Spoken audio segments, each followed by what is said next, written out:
के जाति के कितने लोग रहते हैं? 2-2.5% रहते होंगे। लालू जी के जाति के कितने लोग रहते हैं? 15% लोग रहते हैं। आप पूरे भारतवर्ष में जो कहीं भी जहां भी मुख्यमंत्री है, आंख बंद करके जाके देख लीजिएगा, कोई भी ऐसा आदमी किसी राज्य में मुख्यमंत्री नहीं है जो वहां के जाति की, जिसके जाति की संख्या सबसे ज्यादा है। ये उल्टा चलता है। ये आपको हमको लगता है कि जिसका जाति संख्या ज्यादा रहेगा मुख्यमंत्री बन जाएगा। जिसकी जाति की संख्या सबसे ज्यादा हो, उस जाति के आदमी को वो राज्य जीतना करीब करीब इम्पॉसिबल है। नहीं जी। आपका फिर से सबका धन्यवाद कि आप समय निकाल कर आए हैं। जितने भी आपने सवाल किए हैं वैलिड सवाल है। आपके डाउट्स, आपकी शंकाएं सब वैलिड ही है। किसी ने कहा कि आप तो पहले सब दल को जिताए हैं, तो आप पर भरोसा क्यों करें? कोई कह रहा है कि अरविंद केजरीवाल ठगा है, तो अब आपको क्यों फिर से मौका दें? डॉक्टर साहब ने तो पूरा 77 से पूरा हिस्ट्री ही पढ़ के बताया। 77 से ही 47 से तो ज्यादा आप राजनीति का आपको आइडिया नहीं है। मेरे भाई, कम से कम खुशी की बात यह है कि आप में इतनी चेतना बची हुई है, इतना हिम्मत बचा हुआ है कि आप आकर कुछ समाज या अपने विषय में कुछ बोल पा रहे हैं। जनसुराज की सबसे बड़ी ताकत, सफलता यही है कि इतने अपने आप को प्रबुद्ध कहने वाले लोग एक क्वासाई पॉलिटिकल प्लेटफॉर्म पर आकर बैठे हुए हैं। न तो नेता और को तो देख के आप पहले डर के मारे भागते हैं कि चंदा उंदा लेगा, क्या करेगा क्या नहीं करेगा। आप यहाँ आए हुए हैं और इस घबराहट में नहीं है कि आपसे कोई कुछ ले लेगा, और आपकी हिम्मत हो रही है कि आप खड़ा होकर सवाल पूछ रहे हैं। ये जनसुराज की पहली ताकत और सफलता है। आप जितने यहाँ डॉक्टर सज्जन बैठे हुए हैं, जिन्होंने पूछा कि स्वास्थ्य व्यवस्था को आप कैसे सुधारिएगा, आप लोगों में कई लोगों को अपने अपने स्वास्थ्य मंत्रियों से भी मिलने का अवसर मिला होगा। उनसे कभी नहीं पूछे होंगे, क्योंकि बिहार सरकार में स्वास्थ्य विभाग का एक ही कार्यक्रम है, पता करो कौन डॉक्टर का सबसे ज्यादा प्रैक्टिस चलता है, उसका ट्रांसफर करो और उससे बदले में पैसा का उपाय करो। लेकिन आप में से किसी भी डॉक्टर ने आज तक ये हिम्मत नहीं की होगी कि जाकर पूछे स्वास्थ्य मंत्री से, जिसको आप वोट दबाते रहे हैं, कि भैया ये आप स्वास्थ्य सुधारने के लिए क्या करेंगे। पीछे सज्जन ने हमसे माल न्यूट्रिशन की भी बात पूछी है। अलग अलग आपने सवाल किया है, तो आप उन सवालों पर आएंगे, एक एक सवाल का जवाब भी देंगे। आपकी हमारी दुर्दशा इसलिए है कि बहुत साल पहले, सैकड़ों साल पहले, जो ग्रीस के बड़े दार्शनिक प्लेटो ने कहा कि if you do not participate in democracy, be ready to be ruled by your inferiors. अगर समाज में, राजनीति में आप भागीदार नहीं बनोगे तो इस बात के लिए तैयार रहो कि कोई मूर्ख आदमी राजा बनकर आप पर शासन करेगा। तो बिहार की जो दुर्दशा है वो इसीलिए है कि आप चाहे डॉक्टर हैं या व्यवसायी, अपने आप को सो कॉल्ड प्रबुद्ध कहने वाले लोगों ने राजनीति और राजनीति करने वाले व्यवस्था से अपने आप को अलग कर लिया है। और आप सोच रहे हैं कि जो आदमी शराब का व्यापार करता है, जो बालू माफिया है, वो आकर बढ़िया स्वास्थ्य व्यवस्था काहे नहीं बना रहा। ये कोई रॉकेट साइंस नहीं है मेरे भाई। आप बालू माफिया को स्वास्थ्य मंत्री बनाओगे तो उससे स्वास्थ्य व्यवस्था नहीं सुधरेगा। तो अगर आप गलत आदमी का चुनाव करेंगे तो गलत ही होगा। अब मैं शुरुआत करूंगा भाई साहब के सवाल से, क्योंकि इन्होंने वो व्यक्तिगत एक सवाल उठाया है कि आप अब बहुत बड़े ज्ञानी बन रहे हैं, आप ही तो इन लोगों को बढ़ाए। ठीक तो बात है मेरे भाई, हमको आप बहुत ज्यादा क्रेडिट दे रहे हैं। कोई किसी को बना नहीं सकता है। हाँ, ये जरूर बात है कि पिछले 10 बरस में इनमें से कई नेताओं को, दलों को बढ़ाने में हमने कंधा लगाया है। नीतीश कुमार को हमने नहीं बनाया है, लेकिन नीतीश कुमार का जब दुर्दिन हुआ था तो उनको जिताने में मदद की थी, तो वो उसका उतना दोष हमारा है। लेकिन आप यहाँ आज क्यों आए? आप प्रशांत किशोर को सुनने नहीं आए, आप किसी साधारण डॉक्टर के लड़के को सुनने नहीं आए हैं। आप यहाँ इसलिए भी नहीं आए हैं कि हम 2 बरस से पैदल चल रहे हैं। हम 20 बरस पैदल चलेंगे तो एक डॉक्टर अपना 1 मिनट समय नहीं छोड़ेगा। आप इसलिए आए हैं कि 10 बरस हमने वो काम किया है, समाज में लोगों को पता है कि ये आदमी अच्छा है खराब है, इस आदमी को राजनीति का समझ है। अगर पैदल चल रहा है तो कुछ न कुछ सोचिए कि चल रहा होगा। ये अपने आप को बड़ा मत बनाइए, अपने आप को पेडेस्टल पर मत बैठाइए। हम जब पैदल चलते हैं, लोग दुकान में दलान में बैठ के हंसता है, क्या ही चलने से कुछ होगा बिहार में।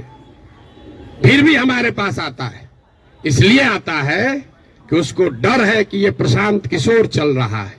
और वो डर इसलिए है कि 10 बरस हमने वो काम किया है जो आप कह रहे हैं। मैं इसका रेफरेंस क्यों दे रहा हूं?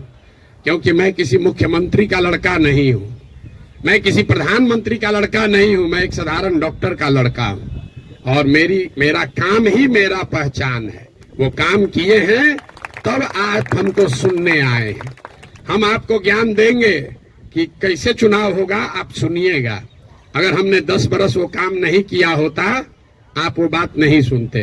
लेकिन लालू यादव का लड़का, राजीव गांधी का लड़का अगर आकर आपको ज्ञान दे, तो चाहे जीवन में एक भी चुनाव न जीता हो, आप उसकी बात को खूब गौर से सुनिएगा, क्योंकि वो बड़े बाप का लड़का है। तो ये आप बात समझिए कि हमने उनको बनाया नहीं है, और अगर बनाया है तो उसको सुधारने का भी जिम्मा हम ही लेकर चल रहे हैं। आप कुछ नहीं कर रहे हैं। आप पहले भी कमेंट्री कर रहे थे, अभी भी कमेंट्री कर रहे हैं। किसी ने कहा आप पर भरोसा कैसे करें? आप पढ़े लिखे व्यक्ति हैं, अपने आप को प्रबुद्ध बताते हैं। आपसे ज्यादा तो गांव वाले जानते हैं जनसुराज के बारे में। 2 बरस से हम गांव गांव में घूमकर हमारे वोकल कॉर्ड में गांठ पड़ गया। ये बताते बताते कभी जीवन में हमने किसी से वोट नहीं मांगा। हम लोगों को यही बता रहे हैं कि हम पर भरोसा मत करो, किसी दल पर भरोसा मत करो, अपने बच्चों के लिए जगो, वोट अपने बच्चों के लिए दो। गांव वाले को बता रहे हैं, उसको समझ में आ रहा है, लेकिन यहाँ के आदमी को समझ में नहीं आएगा। और आप उससे बेहतर नहीं हैं। ये पढ़े लिखे लोगों को भ्रम है कि हम लोग बड़ा अच्छा है। बिहार का दुर्दशा इसलिए है कि यहाँ का लोग पढ़ा लिखा नहीं है। तो 2-3 ये जो राजनीति का भ्रम है वो आपको दूर कर देते हैं। बहुत लोगों को लगता है कि जो पढ़ा लिखा नहीं है इसलिए बिहार का दुर्दशा है। इस भ्रम को बिल्कुल दिमाग से हटा दीजिए। जितनी गलती पढ़े लिखे लोग कर रहे हैं, उससे कम गलती अनपढ़ लोग कर रहे हैं। जितनी अगर जाति की बात ले लीजिए, हिंदू मुसलमान की बात ले लीजिए, भ्रष्टाचार की बात ले लीजिए, तो पटना में जितने लोगों को आप जिता रहे हैं, पीछे के लोग तो फिर भी उलट पलट रहे हैं। पटना का विधायक पिछले 20-20 बरस से चुनाव नहीं हारे हैं लोग। और पटना की क्या दुर्दशा है आप लोगों को पता है। तो पढ़ा लिखा वोटर कहीं इस बात का प्रमाण नहीं है। जब देश आजाद हुआ तो इस देश में कुल 18% लोग साक्षर थे, 82% लोग निरक्षर थे। 82% इलिटरेट समाज ने गांधी को अपना नेता बनाया, अंबेडकर को, नेहरू को, पटेल को, बोस को चुना। आज पेपर पे बिहार में 77% लोग पढ़े लिखे हैं, और आपने पिछले 30 बरस में किसको नेता बनाया है ये आपको हमको बेहतर पता है। इस बात का प्रमाण नहीं है कि पढ़ाई लिखाई से आप अच्छा वोटर बन जाएंगे। मनमोहन सिंह जी देश में जीवन में सिर्फ एक ही बार चुनाव लड़े, दक्षिण दिल्ली से चुनाव लड़े, और बीजेपी के एक साधारण कार्यकर्ता से चुनाव हार गए। बीजेपी के एक साधारण कार्यकर्ता ने मनमोहन सिंह जैसे बड़े इकोनॉमिस्ट को चुनाव हरा दिया। और वो चुनाव झंझारपुर से नहीं लड़े, वो चुनाव मधुबनी से नहीं लड़े, बिहार से नहीं लड़े कि जाति पर सब वोट पड़ता है। दक्षिण दिल्ली के उस लोकसभा से लड़े जहां पर सबसे ज्यादा पढ़े लिखे, सबसे ज्यादा high capita per capita income वाले लोग वोटर हैं। उन्होंने मनमोहन सिंह जैसे बड़े इकोनॉमिस्ट को छोड़कर एक साधारण कार्यकर्ता को चुना। इसका कोई प्रमाण नहीं है। हम लोग घर में कहते हैं कि हमारी दादी पढ़ी लिखी नहीं थी लेकिन बड़ा समझदार थी। लड़का पढ़ लिख गया है लेकिन बड़ा लंपट है। आप पढ़े लिखे होकर भी बहुत बड़े बेवकूफ हो सकते हैं, और नहीं पढ़ा लिखा व्यक्ति भी बहुत समझदार हो सकता है। इसका मतलब यह नहीं है कि पढ़ाई की महत्ता नहीं है। पढ़ाई सिर्फ आपको इतना ही करता है कि आप इंफॉर्मेशन को प्रोसेस करने की आपकी क्षमता बढ़ जाती है। उसको आर्टिकुलेट करके प्रेजेंट करने की आपकी क्षमता बढ़ जाती है, आपकी प्रोसेस, आप उससे बहुत वाइज हो जाएंगे, ऐसी बात नहीं है। दूसरा जो भ्रम आपने बताया, बिहार में तो सब वोट जाते पर पड़ता है, भाई साहब ने बताया, आपने उसका काउंटर भी किया, लेकिन ये सबसे ज्यादा पूछे जाने वाला सवाल है। पिछले 2 बरस से हर आदमी, हर सभा, हर मीटिंग में ये कोई ना कोई जरूर पूछता है, भैया सब तो ठीक है, जाति से कैसे निपटिएगा? तो पहली बात तो ये समझिए कि जाति जो है वो सिर्फ बिहार की सच्चाई नहीं है, जाति पूरे भारत की सच्चाई है, यहाँ के समाज की सच्चाई है। जाति की महत्ता जितनी बिहार में है, इतनी ही आंध्र प्रदेश में है, इतना ही कर्नाटक में है, इतना ही गुजरात में है, इतना ही यूपी में है। आप में से कोई भी ऐसा आदमी नहीं है यहाँ जो उन राज्यों में जाकर राजनीति किया है या वहां चुनाव लड़ाया है। आप हमको बताइए, वोका लिग्गा और लिंगायत अगर कर्नाटक में नहीं है तो क्या बिहार में है? पटेल और क्षत्रिय अगर गुजरात में नहीं है तो क्या बिहार में है? कहाँ जाति नहीं है? जाति हर जगह है। और जाति, ये आपको हमको हमारे दिमाग में ये बैठा दिया गया है कि बिहार में सब चीज जाति पर ही होता है। इस चीज को एग्जामिन कीजिए कि क्या बिहार में सब लोग वोट जाति पर देते हैं? तथ्य पर जाइए, दैनिक जागरण पर लेख पढ़कर दिमाग मत बनाइए। हम आपको 4 उदाहरण अभी देंगे, आगे क्या होगा छोड़ दीजिए, पीछे क्या हुआ है वो बताते हैं, आपको अपने आंख खुलेगा। 1984 में बिहार में कांग्रेस को बहुत बड़ी सफलता मिली थी। करीब करीब उस समय बिहार झारखंड जो एक साथ था, 54 में 53 सांसद कांग्रेस के जीते थे। यहां बैठे जितने साथी हैं उनसे पूछूंगा उस समय कांग्रेस को कैसे वोट पड़ गया। राजीव गांधी के जाति के बहुत लोग तो नहीं रहते हैं बिहार में, तो आप बताएंगे कि वोट राजीव गांधी को नहीं पड़ा, वो तो इंदिरा गांधी की मृत्यु हुई, उस मृत्यु से जो सहानुभूति की लहर बनी उसमें जाति पाति छोड़कर सबने कांग्रेस को वोट दिया। सब लोग मुड़ी हिला रहा है, उसको लिख लीजिए। फिर पूछेंगे 1989 में इसी बिहार में क्या हुआ, बीपी सिंह जी के नेतृत्व में कैसे पूरा जनता दल बिहार जीत गया। आप में से ज्यादातर लोग बताएंगे कि जनता दल को वोट नहीं पड़ा, वोट उस समय पड़ा बोफोर्स के नाम पर। बहुत बड़ा एक माहौल बन गया था भ्रष्टाचार के खिलाफ, लोगों ने कहा राजा नहीं फकीर है, देश का तकदीर है, सब ने जाकर बीपी सिंह को वोट दिया। इसको भी नोट कर लीजिए। फिर आपसे पूछेंगे 2014 में क्या हुआ, मोदी जीत गए, भाजपा कैसे जीत गया बिहार में? तो आप कहेंगे भाजपा का तो कोई ताकत ही नहीं था, वोट भाजपा को नहीं पड़ा, मोदी को पड़ा। मोदी के नाम पर ऐसी लहर बन गई कि समाज के हर वर्ग ने जाकर मोदी को वोट दिया। फिर आपसे पूछेंगे 2019 में क्या हुआ, तो लोग बताएंगे यहाँ राजनीति तो सब बात करता है कि भैया एकदम कांटे का मुकाबला था। ये जो पुलवामा हुआ ना, उसके बाद समझिए कि हर जात का आदमी जाकर मोदी को ही वोट दे दिया। इन चारों चुनावों को आप कागज में लिख लीजिए। 84 एक घटना है, किसी बड़े नेता की मृत्यु और उससे उपजी हुई सहानुभूति की लहर। 89 एक विषय है, भ्रष्टाचार, बोफोर्स और उससे बनी हुई लहर। 2014 में एक व्यक्ति है मोदी, जिसके प्रभाव की लहर। और 2019 पुलवामा राष्ट्रवाद की लहर। ये आपको क्या बताता है?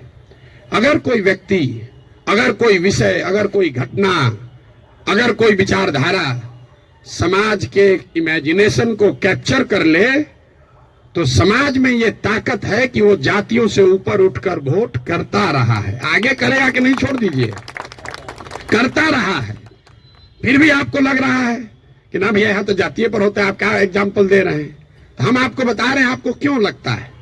हमने कई चुनावों का उदाहरण आपको नहीं दिया, 4 ही का दिए।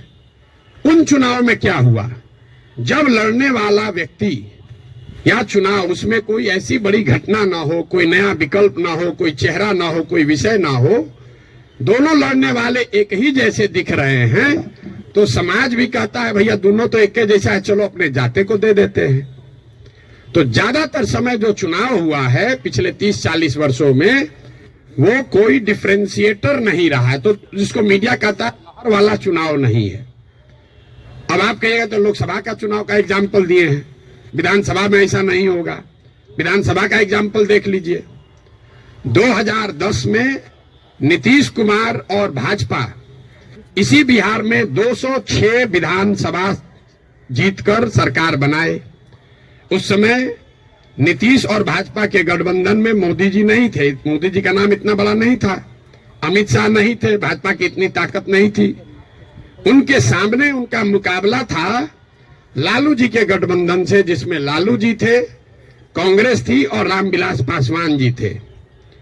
लालू जी की ताकत आज के तेजस्वी यादव से तो निश्चित तौर पर ज्यादा थी 2009 में। रामविलास जी की ताकत उनके लड़के से ज्यादा थी और कांग्रेस भी उस समय 2009 में देश में सत्ता में थी। इसके बावजूद 2010 के चुनाव में एनडीए को, नीतीश और भाजपा को 206 सीट आया। वही गठबंधन जब वो 2020 में लड़े तो इस बार भाजपा के साथ मोदी भी हैं, अमित शाह भी हैं, देश में भाजपा की ताकत बढ़ी भी है। दूसरे साइड एनडीए में अब लालू जी के जगह तेजस्वी जी आ गए थे।